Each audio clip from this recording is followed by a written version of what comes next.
Биз кеттик. Бир гана бомуштар эмес. Продукт кылып өзүңөргө алып кетсеңер болот. Картот алып жөнөдүк. Биз болот. Ар бир баклажкада леной көйнөктөрдү да чыгарышат. Бундай белгиси жок болсо, анда силер бардыгыңарга сунуштайм. Dankeschön. Салам достор. Мен бүгүн силерге күндөлүк турмушта колдонуп жүргөн баклажканы, мисалы Кыргызстанда ичкенден кийин аны таштандыга ташташат. Ал эми мына ошол баклажканы Германияда бир гана бомуштар эмес, баардык адамдар топтошот жана андан канча акча тапса болот. Бүгүн мен өзүмдүн практикамда бир айдан бери чогулткан баклажкаларды алып барып, ошол процессти силер менен көрсөтүп бермекчимин. Андан эмесе кеттик. Эшикке чыктык. Кыш азыр кар жаап атат. Кечтен бери ал эми биз баклажкаларды тотуп алып жөнөдүк. Германияда бир канча магазиндер бар. Edeka, Real, Rewe деген. Алардын ичинен эң эле арзаны сапаттуусу бул Lidl болуп эсептелет. Ошол Lidl магазининен азыр тапшырабыз. Достор, мына бир тележка болду биздин баклажка. Азыр ушуну барабыз. Канча акча болот? Комментарий калтыргыла, жазгыла. Анда эмесе биз кеттик.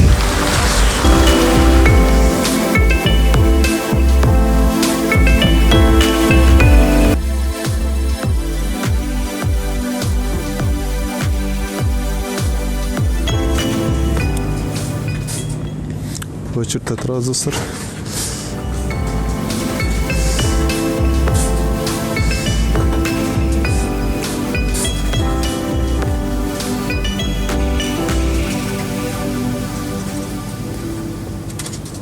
Негизден жөнөкөй бир автомат мындай көрүнөт. Сылкаларды, баклажкалардын баарын кагылат ушул жерде.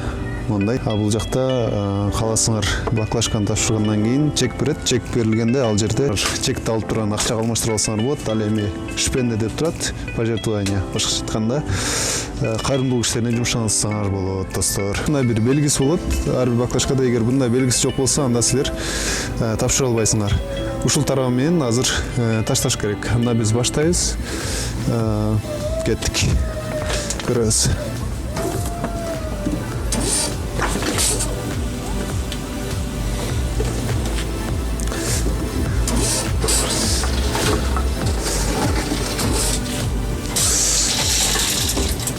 Бул жакка кирет.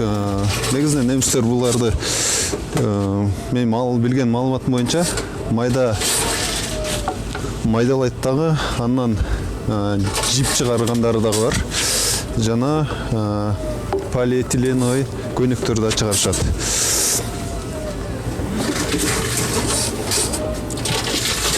Ал эми бул жакта көрүп атасыңар, азырынча 2 евро болду.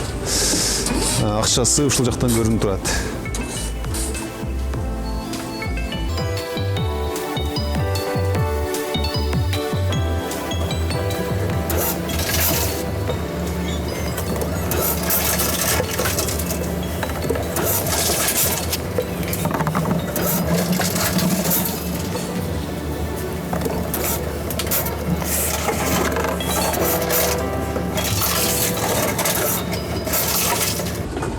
Азырынча 16 штук тапшырып бүттүк. 16 штук 4 евро болду.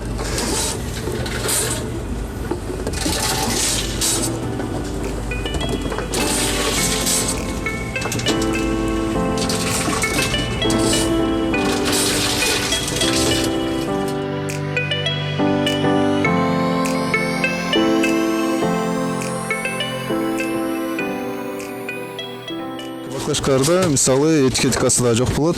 Аны биз азыр көрөбүз.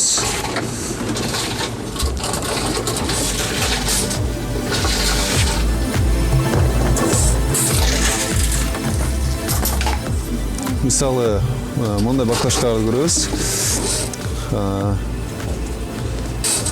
Муну кайра чыгарып берди, себеби этикеткасы жок эч кандай. Ошондуктан автомат түрдө мусорго кетет.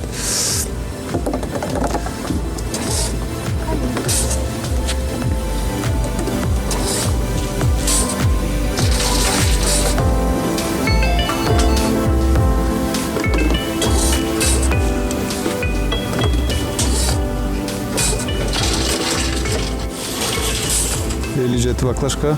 Пока что 14.50 болду. 15 евробуз алдык биринчи. Аз буну барып алмаштырабыз. Бизде кийинки партия дагы бар. Ал партияда дагы кичинекей баклажкалар калды. Ушундан кийин дагы канча болот экен көрөлү. Жыйынтыкта айтканда достор, негизинен эки чек болду. Бирисинде 15, экинчисинде 5 евро 50 цент болду. 20 евро 50 цент. 20 евроң где-то 1,5 миң сом болот. 1,5 миң сом жаман акча эмес.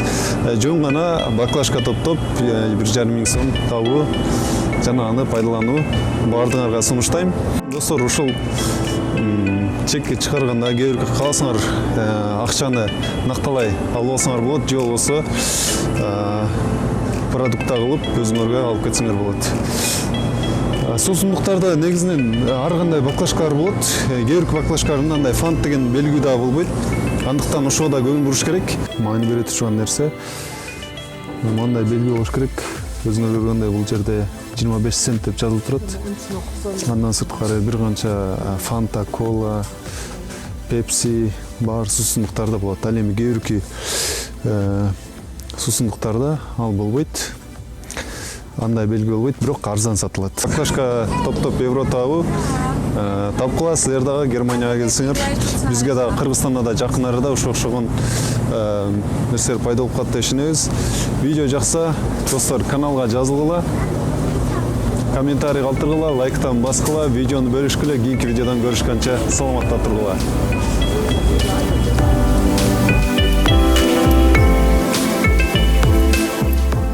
Dankeschön.